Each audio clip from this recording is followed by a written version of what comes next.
Hey there, Bioshock fans, this is Wesatron. Today we're taking a look at NECA Toys' Bioshock Infinite Boys of Silence action figure.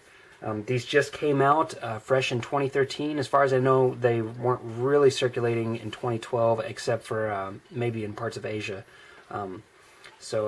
This is from, like I said, the new Bioshock Infinite game, which is a huge game on my list of games to play this year. I'm very excited about it. Got a nice shot of the character down here, Boys of Silence. Some cool shots of the blimp and stuff in the background. We've got a nice bio here, which actually tells you a lot about the character, which is cool, or the characters. And then there's the logo, and on the bottom, we've got the sculptors, painters. Sculpt is Alex Henke, or Heinke. I'm not really sure how you pronounce that. Heinke. But I don't recognize that name, so that's pretty cool to see some new blood over there at NECA. Not saying that that's definitely new blood, just something I don't recognize, so maybe it's not new blood, who knows. But the paint, John Wardell and Jeffrey Trapp, the same ones who did the paint on Elizabeth, and some other ones that we've recently looked at, so excited to see that. So this guy looks great, standard clamshell NECA packaging. Let's get him out and see what he's like. Here's the Boy of Silence out of packaging. I've got him in a fairly generic pose. Nothing too crazy because I don't really know how yet he moves or anything like that. But this guy is really, really cool looking action figure.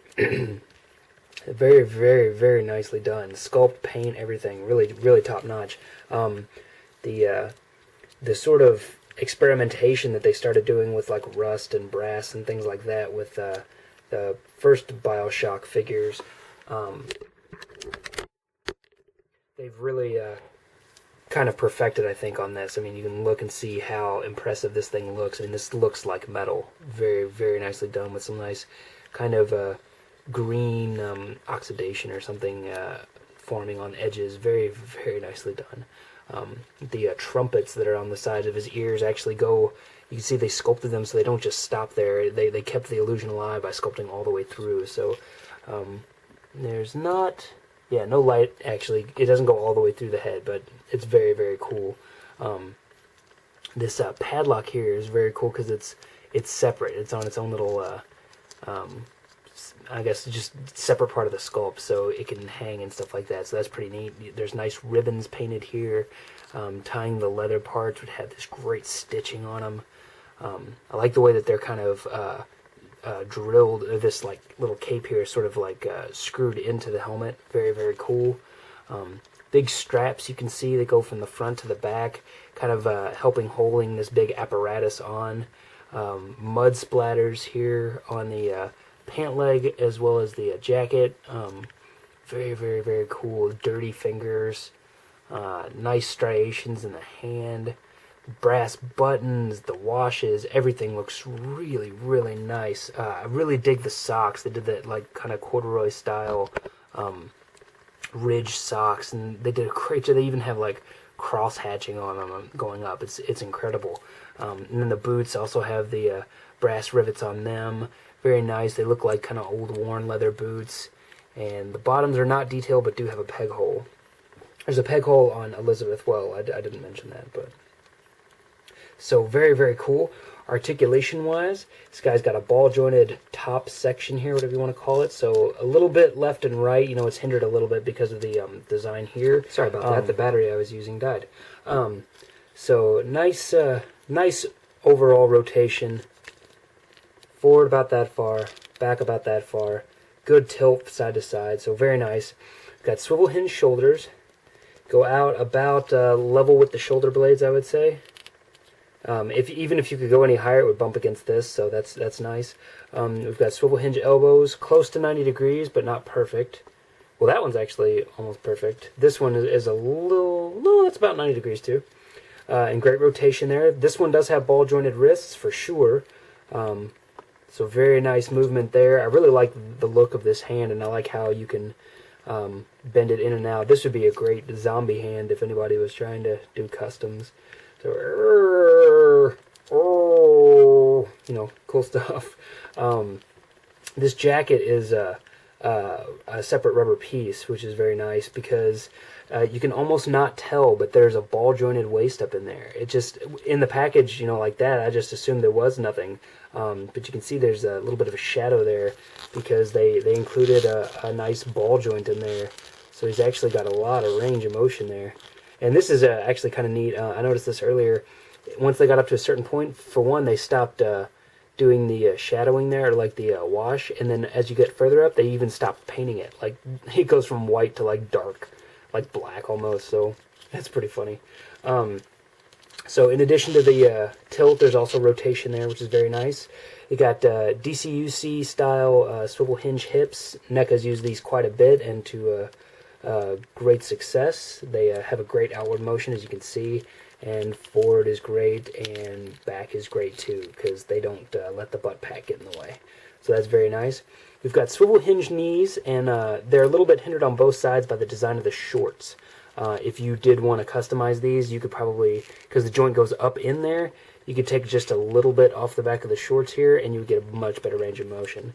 And then we have ball jointed feet here, ankles, but because of the boots being cut kind of high, they are a bit limited, so you can't get a whole lot out of them.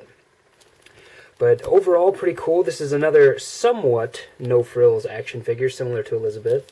I say somewhat because this guy has an action feature, which I did not realize at first, and I'll explain that better in a second. But basically, I guess these guys probably do some kind of sonic damage or something, but he's got his mouth open here.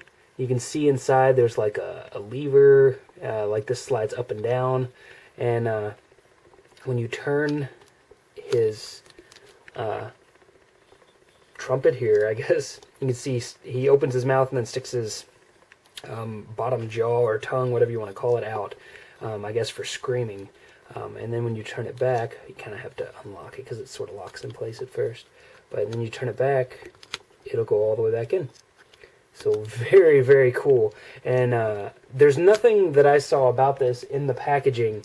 I didn't find any instructions or anything, so just be careful, because what I did is when the figure's in the box, he's kind of like that a little bit, and I started pushing in on his mouth, and then I realized it got to about there, and I was like, oh my gosh, and I tried to get it back out, and I couldn't, and I kept working at it, and I just got it further down to where it was like that, and I was like, oh my gosh, I couldn't get it out with tweezers or anything. I thought I'd effectively broken the thing, because I thought it was just on a slide, like pull it out, push it back in, but NECA actually did. I was just kind of playing with it, and I noticed that these moved, and I turned it, and it popped right back out. So kudos to NECA for designing a pretty neat little action feature. That's pretty awesome.